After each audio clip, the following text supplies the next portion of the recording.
दोस्तों नमस्कार। क्या आपको पता है कि रेगिस्तान में हरियाली क्यों नहीं है? ये सिर्फ उस व्यक्ति के कारण है जो एक बार रेगिस्तान से गुजर रहा था। अब गुजरते गुजरते वो काफी थक गया। दूर दूर तक पानी नहीं था, हरियाली नहीं थी, थक गया था और गुस्सा उसे बहुत आ रहा था।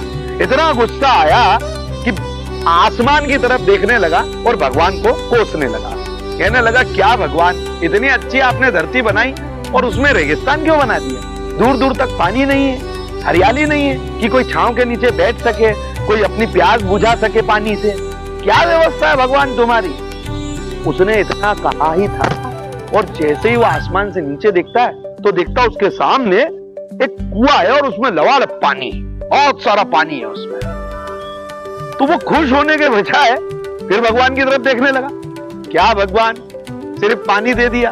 अरे पानी से क्या होता है? पानी निकालूं कैसे? क्या कुएं में अंदर कूदूं? अरे पानी निकालने की भी तो कुछ व्यवस्था होनी चाहिए। इतना कहना ही होता है और जैसे ही नीचे देखता है तो कुएं के पास उसे रस्सी बाल्टी रखी हुई मिल जाती है। अब रस्सी बाल्टी मिल जाती है तो उसे लगता है कि भगवान मेरी हर बात सुन रहा है। फिर वो कहता है भगवान को, भगवान सिर्फ रस्सी बाल्टी और कुएं से कुछ नहीं होता है। ये इतना बड़ा रेगिस्तान है, यहाँ पे जगह जगह पानी पहुंचेगा कैसे? अरे मैं भी कर सकता हूँ ये सारा काम, तो हरियाली हर जगह मैं उगा सकता हूँ, पर पानी इतनी दूर लेके कैसे जाऊंगा? ऐसा भगवान को कह ही रहा था कि उसे पीछे से कोई ऐसे छू रहा था और वो जैसे ही पलटता है तो देखता है एक ऊंट खड़ा हुआ है।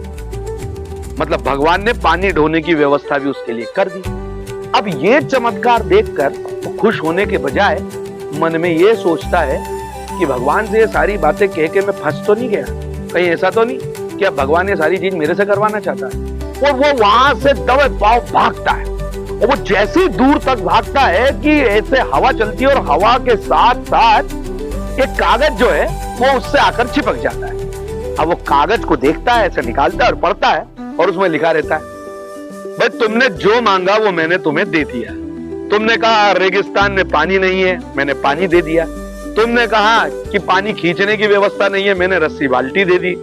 तुमने कहा कि इसे ढोने की व्यवस्था नहीं, मैंने ऊंट दे दिया।